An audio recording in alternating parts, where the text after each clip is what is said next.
Barry, you know what? I'm going to call an audible and suggest if we don't have a window open, we should. It's only going to get hotter, and I haven't even taken questions yet. Well, let's do that. Hot air in here? No hot air in here. There's no hot air in No here. hot air in here. Oh. Thank you, guys. Appreciate it. You will, too.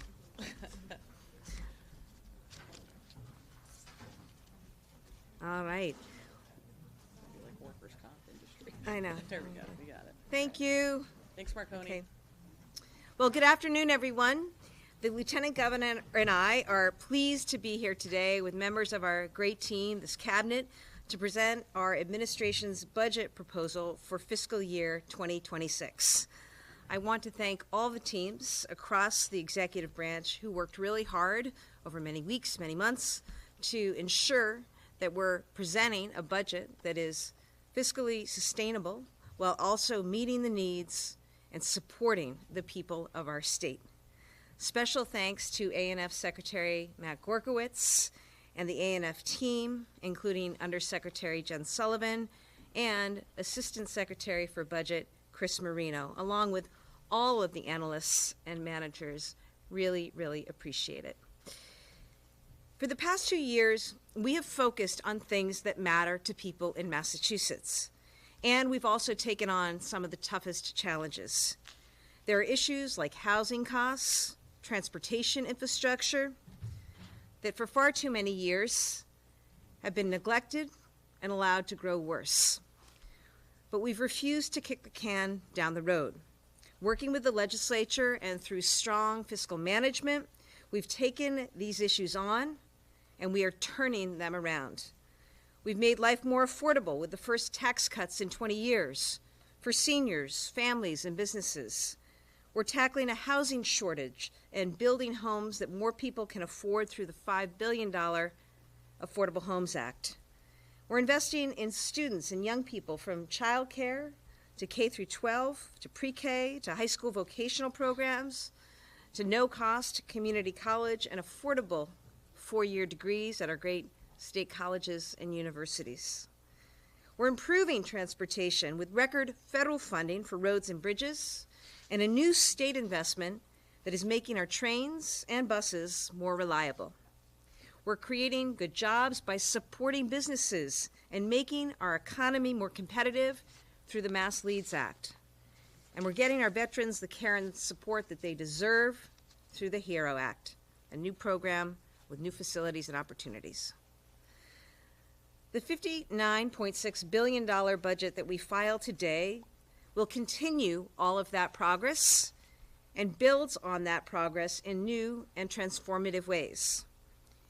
It's balanced, it's fiscally responsible, and we believe it is a blueprint for meeting the needs of residents and businesses while also taking care of taxpayer dollars. The core of this budget represents a 2.6% increase over the current fiscal year, which is below the current rate of inflation. We're controlling spending and tightening our belts, just as any other family or business has to do. We're making sure that every dollar is getting the maximum return, the maximum result for the people of Massachusetts and the taxpayers.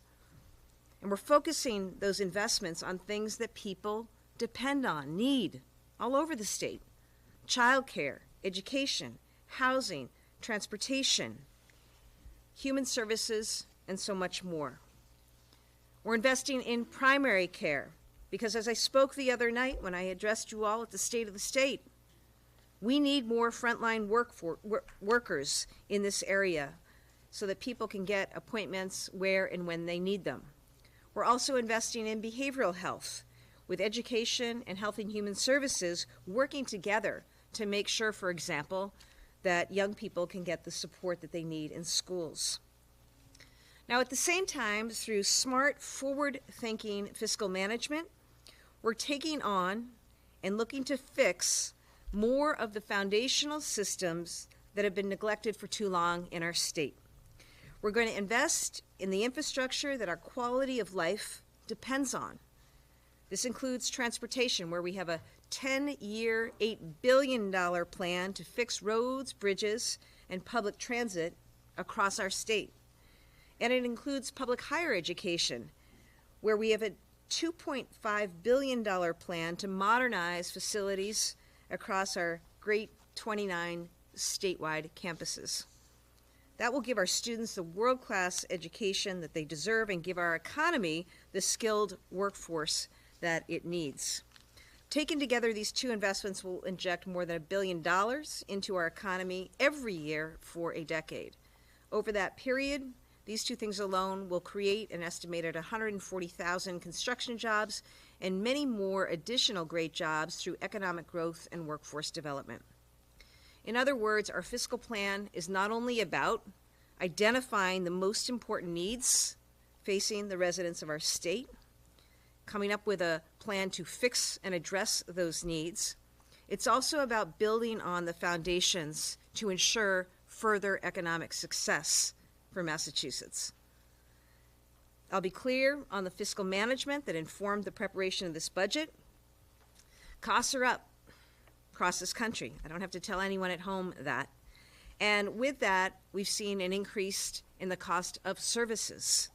So we asked our agencies to take a hard look to make sure that every dollar that is being spent is making that maximum positive impact that I talked about. Our teams rose to the occasion, and the result not only maintains best-in-the-nation service, it also makes possible new solutions to the challenges that we face.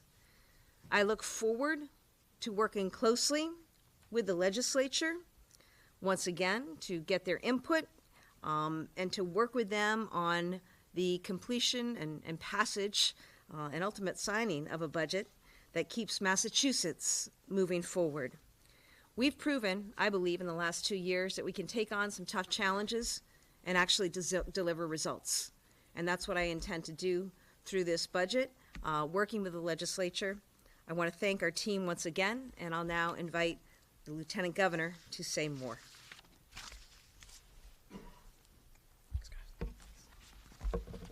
Thank you, Governor.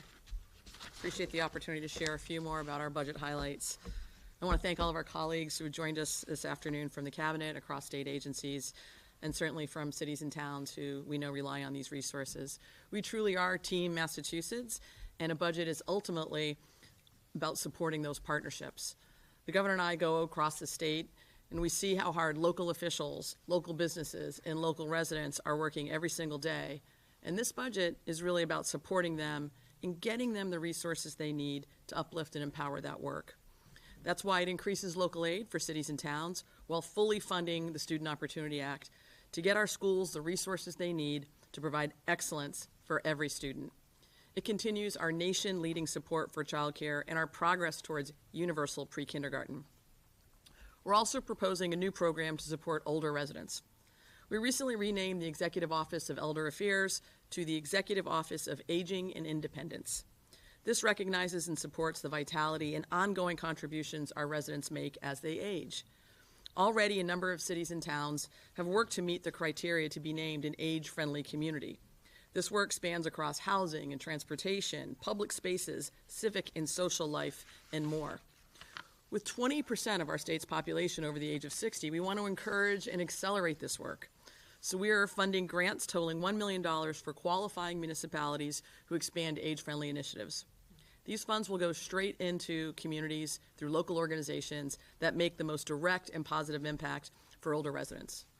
Look, we know seniors want and need to be able to age in place with dignity and respect.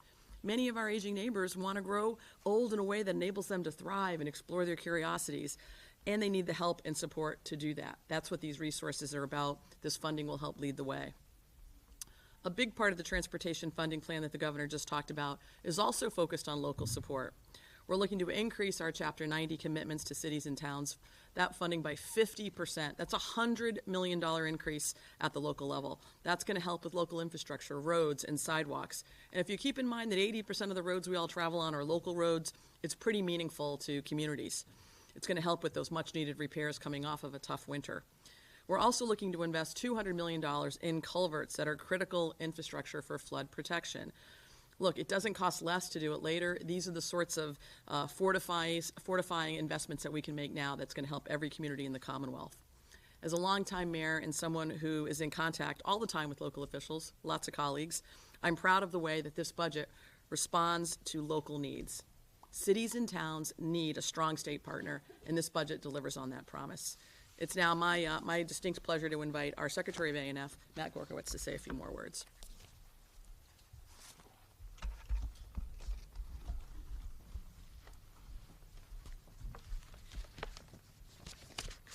If I made it too cold, like just, I don't,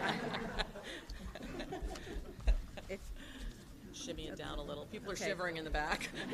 sorry. All right. Good afternoon. I'm pleased to be here to present the Healey-Driscoll administration's FY26 budget. First, my team at A&F has worked tirelessly to put this budget together, and I want to thank them and recognize their dedication and teamwork.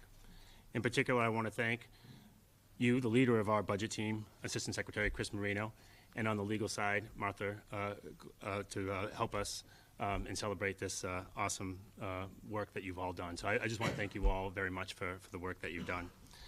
I also want to thank my fellow cabinet secretaries for their input and ongoing partnership throughout this process. Thank you all. And I especially want to thank Governor Healey and Lieutenant Governor Driscoll for your guidance and leadership as we crafted our vision for this next fiscal year. House One is a balanced, forward-thinking plan that builds on our achievements over the last two fiscal years and continues to address many of the challenges Massachusetts faces head-on. This budget takes a balanced and fiscally responsible approach, ensuring that Massachusetts is on a sustainable path to the future. Excluding surtax, the House One recommendation totals $59.8 billion, an increase of $1.48 billion over fiscal year 25 estimated spending. Our House One bottom line holds spending growth to 2.6%. This is below inflation, with the Consumer Price Index currently up 2.9% compared to last year. House One further our administration's commitment to making Massachusetts more affordable, equitable, and competitive through meaningful investments in transportation, education, housing, the environment, and supports for our cities and towns. It proposes programs that services to support most vulnerable residents, from youth mental health to reproductive care, while ensuring that we retain our competitive economic edge through investments in sectors like climate tech and life sciences. Many of the transportation and education investments we're announcing today will be possible because of our thoughtful approach to putting the voter-approved fair share surtax dollars to work for Massachusetts. Alongside House One, we are filing a supplemental budget with a plan for spending $1.32 billion in surplus fair share funds from fiscal year 24, when we collected $2.4 billion in surtax, far exceeding the $1 billion we budgeted. Across House One, this supplemental budget, our proposal for FY26 proposes near even split between fair share funding between education and transportation. When you combine what we put in the operating budget with what we've put in the supplemental budget, we've gotten equity between the two as it relates to the fair share spending. Given the scale of capital needs in both our education and transportation sectors, we are not simply planning to spend fair share dollars. We are proposing to continue leveraging this new revenue stream to expand the pie of available funds.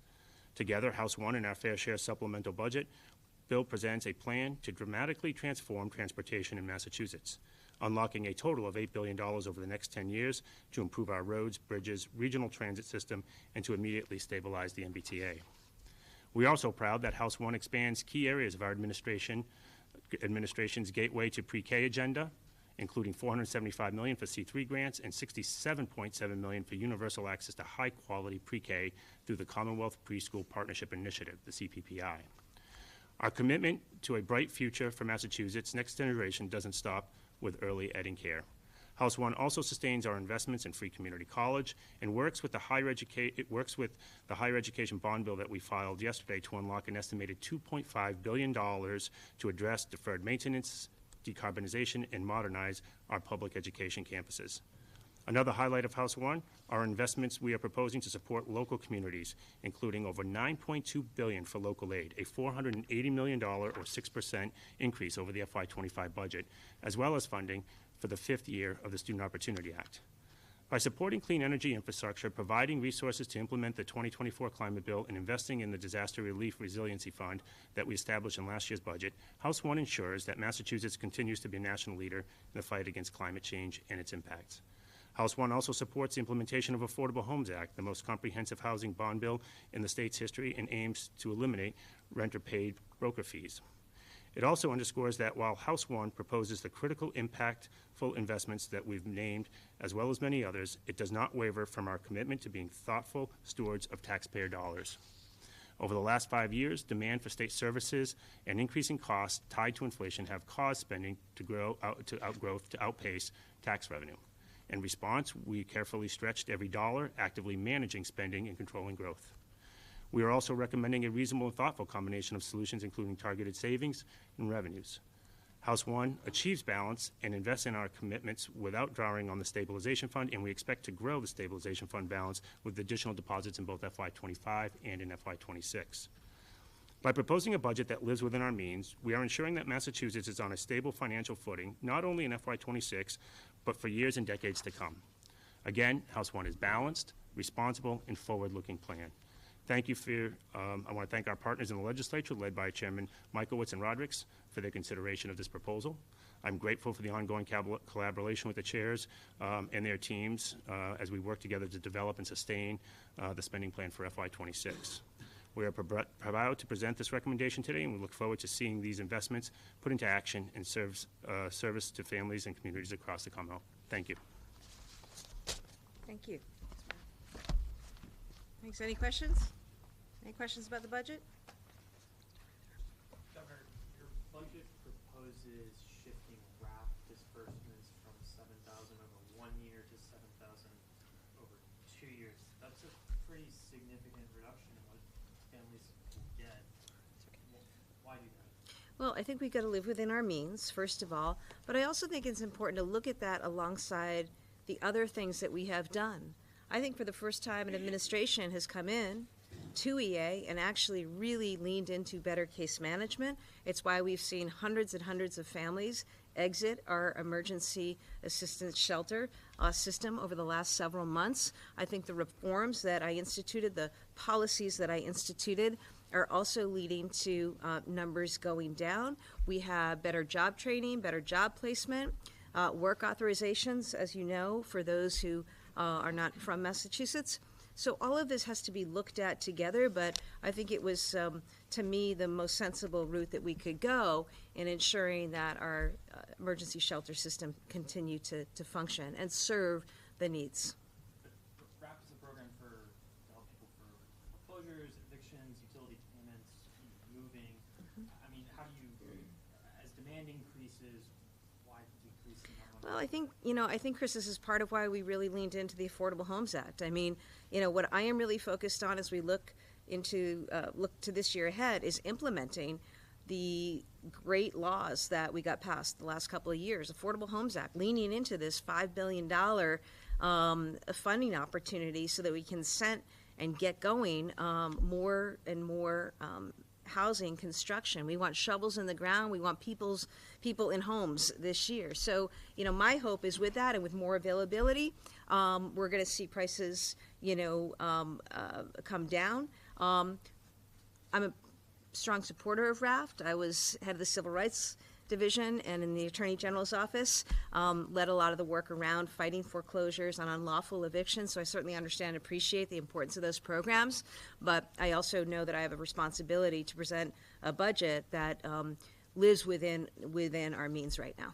Governor, you've signed bills that obviously for tax relief in 2023 and talk on how long to raise taxes. Can you take us through some of the decisions here to cap deductions on charitable donations, which would impact what people claim, or suggesting different things like candy to tax, which would obviously increase costs? I mean, why take those steps when you take others to do tax relief? Yeah, well, let me just sort of level set about charitable deduction. Remember, people have had the benefit of a federal charitable tax deduction. It was not until 2023 that people in Massachusetts had an ability to also take a state charitable deduction. We're not getting rid of that. In fact, most states, or at least half the states, if not the majority of states in New England, don't offer a state charitable deduction. We do, and that will continue. And the states that do offer that deduction don't offer it to the degree that we offer it. So we just think it's important to continue with that deduction, and also to make sure that we're doing so in a way that's going to be most effective. I don't think it's going to change people's giving based on our review and estimates last year. With respect to the candy, so I love candy. Look, the LG was the former mayor of Salem, right? The candy capital of the world, all right? It turns out we both love M&Ms, have a preference for peanut, and she likes Mounds, which I think is strange because I like Almond Joy. The point is, candy, all we're doing with candy, to be clear, this isn't about a new tax. What this is doing is simply saying, when you go to the grocery store, instead of having candy treated like a purchase of bread and eggs and milk, essential groceries, that candy's now going to be treated in the same way as when you go to the bakery in the back of the grocery store and pick up cupcakes for your kids. We think that makes sense. So could you talk a little bit more about mass health spending? As the budget notes, it's expanded a lot, and there are some tools to bring that in. Yeah, well, let me focus on mental health spending. This is a budget that actually includes over $1.2 billion.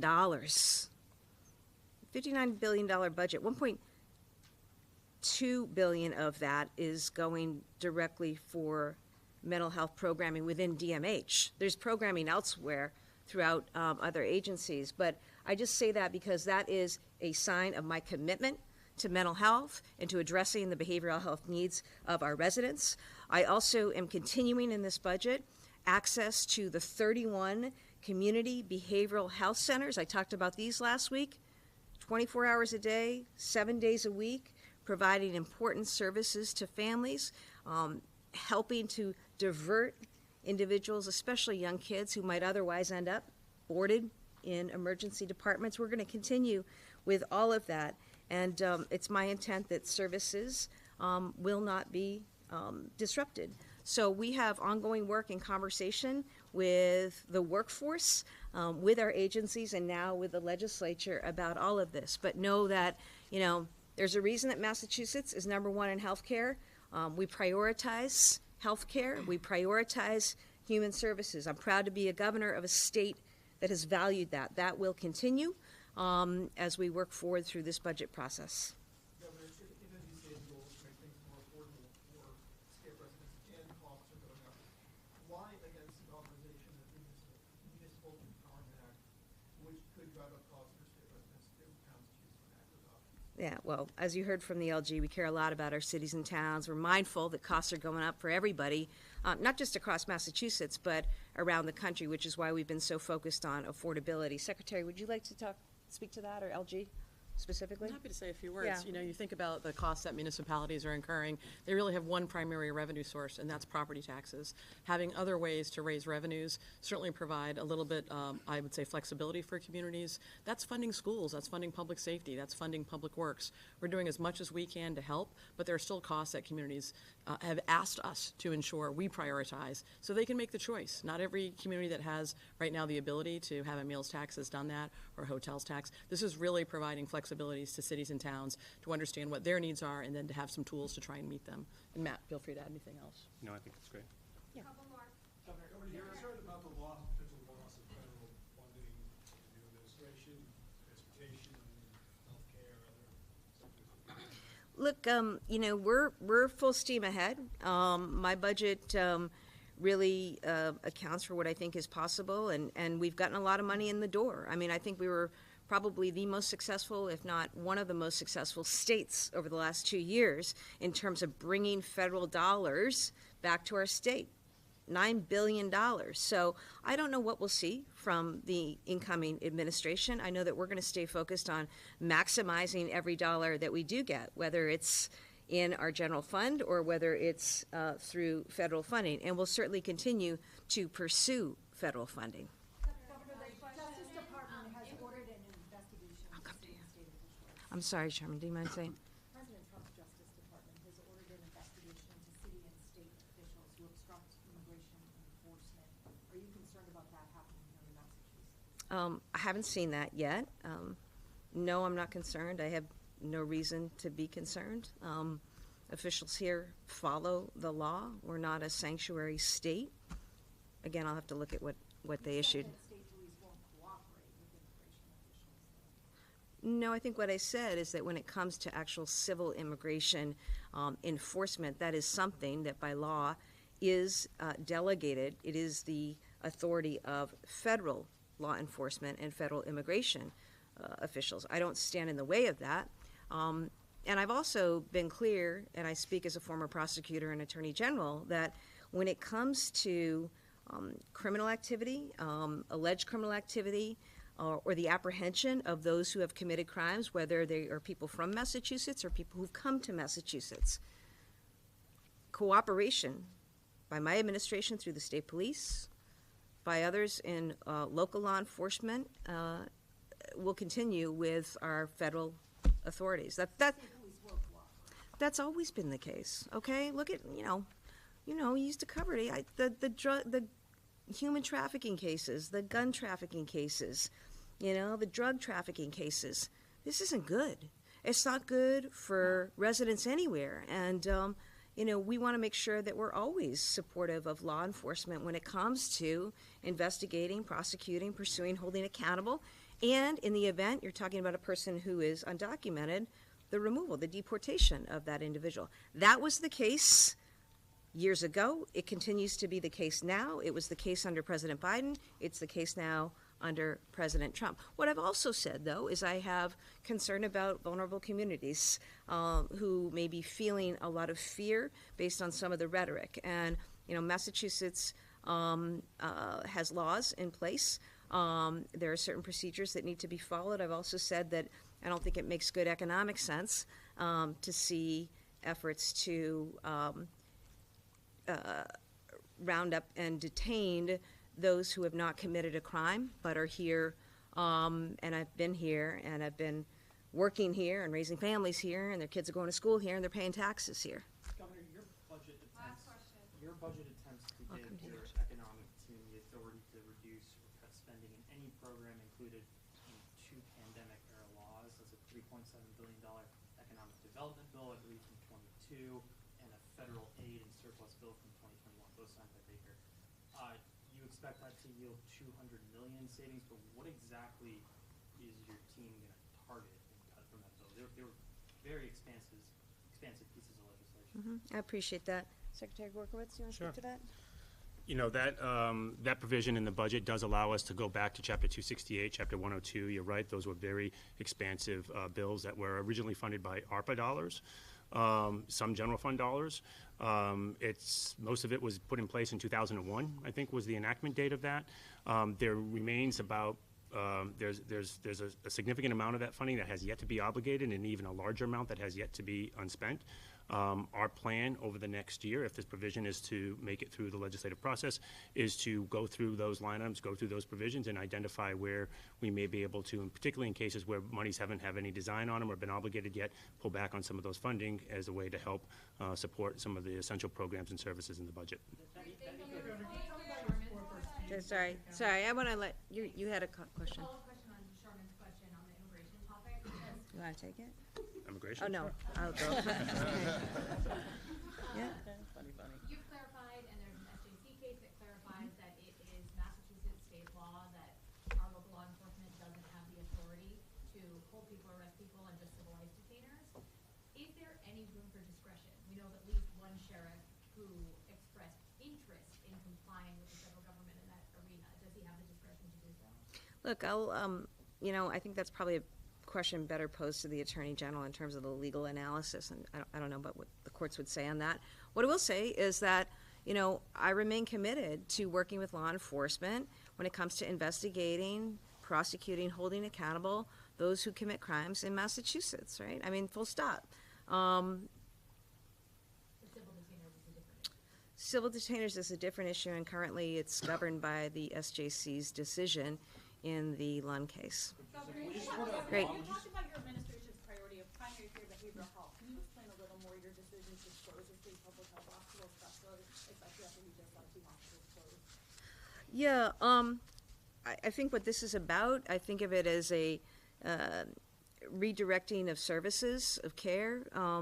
You know, in one instances, and these are hard, I'll say when it comes to any closure, you know, I recognize that's a hard thing for those who are living in that facility. It's a hard thing for the workforce in that facility. It's a hard thing for the families whose loved ones are in these facilities. So we don't make these proposals lightly. And as I say, there's more work to do in terms of talking with all involved about the best course. But the goal here is simply to, you know, make sure that we're continuing to provide high quality service and also account for some of the changing conditions. You know, in one place we have a low utilization rate of only 16 beds. In another place we have about 39 individuals housed, and a number of them, the majority of them, are over the age of 21. So looking at some other options, other facilities, places where maybe it makes more sense in terms of a consolidation of care or the right kind of care for those individuals. Also, this gets back to aging infrastructure.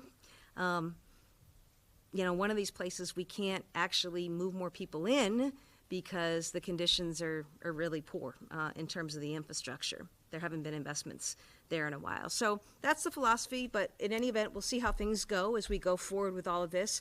But we are in administration very much committed to ensuring people's access to health care, women's access to reproductive health care, and certainly families and residents' access to care to address mental health and behavioral health needs and challenges. Governor, your budget appears to sign off on Thank a you. reduction in staff at the Department Thank you, of guys. Health. Can you just Great. clarify what exactly is going on there?